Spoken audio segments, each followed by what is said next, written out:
What's up, guys? It is Ben with Ben's Election Predictions. And today I want to focus on a question that everyone has been asking. Who is going to perform better against Donald Trump, Kamala Harris or Joe Biden? The narrative and the last few weeks of the actual Biden campaign after the debate was that it was not possible for Joe Biden to win the 2024 election, and he was forced out of his party. And after that happened, there was, a very short discussion, I think, of his, who was going to be best positioned to replace Biden. Biden quickly endorsed Kamala Harris, so this conversation ended pretty quickly. There were reports that Obama thought that Kamala Harris was a very weak candidate in a general election, and I think there is evidence there. But in this video, I want to answer that question. Was this a smart political strategic decision by the Democrats to kind of force Biden out? And how competitive is Kamala Harris in a general election versus Trump? So the first thing that I do want to cover is when we look at the polling, obviously there has not been a lot of polling that has come out yet, but we see a pretty dramatic difference pre-debate and post-debate for Joe Biden, and this was even started even starting to happen a little bit pre-debate, but we saw afterwards, the gap between Biden and Trump get to as large as over 3 percentage points. When but before this, Trump was leading in the averages, but just kind of barely, by around 1 percentage point. Um, and so I think, a lot of Democrats were seeing the polling. The polling in aggregate did not actually move that much. So, it moved at most about 3 points and was, pretty steady there for a while. In the initial polls that we've seen, since Joe Biden has dropped out and Kamala Harris is the candidate, is not that much difference, and it's actually an average of where Joe Biden was pre-debate versus where he was post-debate. So, and I've said this in my videos before. I don't think that Kamala Harris is as strong as a candidate as Joe Biden was in 2020. And I don't think that Kamala Harris was as strong as a candidate as Joe Biden was pre-debate in 2024. However, post-debate, did change things. Maybe on the national scale, the polls were only moving 2 to 3 percentage points, but in a race that is incredibly close, you can see what the impact of these poll numbers has on a percent chance to win. So you can see pre-debate that Trump had between bouncing around a 55 to 60% chance of winning, but post debate this ended up even getting up to an 83% chance of winning compared to a 17% chance of winning for Biden. And we do see a similar type trend in the prediction market. So, Trump was hanging around a 50% chance, about a 40% chance. And then right around here was when the debate happened. So Trump was at about a 60% chance. And then, this was post assassination attempt. And there's a lot of noise here about whether Biden or um, Kamala Harris would be the nominee. And see, right now we're about right where we were pre-debate. So, what does this mean in terms of the electoral college? Pre-debate, this is actually kind of close to where I had Joe Biden. I had him slightly favored.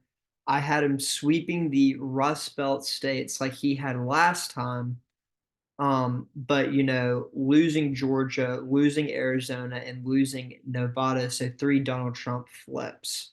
Now, post debate, I think there were some key changes here because you know this race really is on a knife's edge. Post debate, right afterwards, I had Trump flipping Wisconsin and Pennsylvania, Nevada and Arizona being lean states, Minnesota even coming into play, and maybe even a state like Virginia and Pennsylvania would probably move into the tilt Republican column.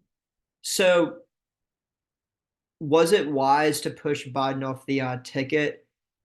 Time was not in his favor. So I I do think that there were not a lot of chances, um, just not a lot of paths for him to win. And we easily could have even seen Michigan flip, and maybe even Minnesota, and maybe we see even New Hampshire. But kind of flipping to what we had before, um,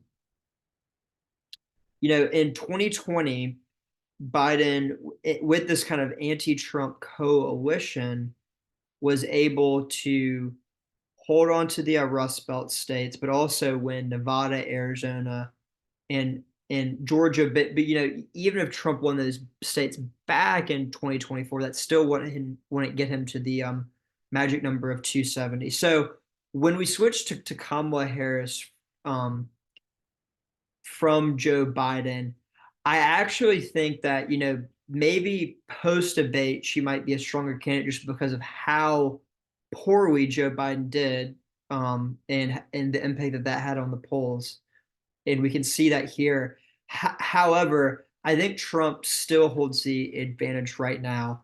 And why do I think that? So I think that Donald Trump in the Rust Belt is a much stronger candidate than Kamala Harris or even other Democrats. So if Mark Kelly was the nominee, if Josh Shapiro was a nominee, even if Bernie Sanders was the nominee, I think that Bernie Sanders would be doing better in states like Wisconsin, Pennsylvania, and Michigan. And Michigan is a state that I'm very much up in the air about. There was a poll that just came out that I think that had Harris up by 1 point in Michigan. But this election's going to come is going to be on a nice edge, and I really think that the Rust Belt is what is going to determine it. So where do I think Kamala Harris might be stronger? I think that she might be stronger in states like Georgia and North Carolina, states that have higher voter populations of voters with color and young voters, in the Atlanta and Charlotte regions. And we have seen anecdotal evidence and evidence in the polls that Kamala Harris does perform better among young voters and voters of color. Um, and this is going to have an impact. So I had Trump winning Georgia by between 2 and 3 points before. Now I think Georgia will be between 0 and 2 points. So this is a 2 point shift to the left almost. In a state like North Carolina, I had Trump winning this by around 3 to 5 points. I think Kamala Harris maybe moves the needle to 2 to 3 points. However, in the Rust Belt, I see the Rust Belt moving net about 1.1 to 2 points to the right. So the gains that Kamala Harris picks up among young voters, voters of color, she loses a little bit with the white working class or the non-educated white demographic, which is the biggest voting group in the U.S. And you know, frankly, even if let's say that Kamala Harris wins Georgia and she wins Nevada and she wins Arizona, so like this would be a win for her if she was able to hold this coalition. But if Donald Trump just wins Michigan, then he wins. So I frankly, that Donald Trump has shown a lot of strength in the Sun Belt right now. But if we add up the electoral votes in the Rust Belt, you can see on aggregate that the Rust Belt is a little bit more valuable, I think, than the Sun Belt because I think North Carolina is going to be very hard to flip for the Democrats because this was a state that even in Joe Biden's victory when he won states like Georgia, he still could not pick up North Carolina. I still think Pennsylvania or Wisconsin will probably be the tipping point states.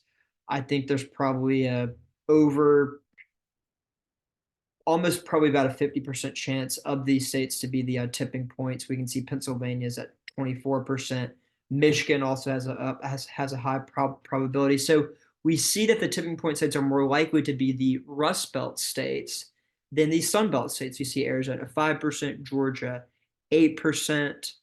Um, let's see if North Carolina isn't even really considered a swing state here. So, even though on aggregate, this is going to help uh, the Democrats probably in terms of the popular vote, this really is going to come down to a statewide level thing. And I actually think that with the Electoral College and the Electoral College advantage that the Republicans have, I think that having Kamala Harris on the ticket is actually better than a pre-debate Joe Biden. So please let me know what y'all think. I'm very curious to kind of hear what your opinions is, and obviously, we've only seen about a week of polling. It'll probably take about a week or two to really see this. I do think that voter turnout will be higher, but higher for the Democrats because there's more energy, but I also think higher for the Republicans too. I mean, post-assassination attempt in a state like Georgia, or in a state like Pennsylvania, you're probably going to see higher turnout.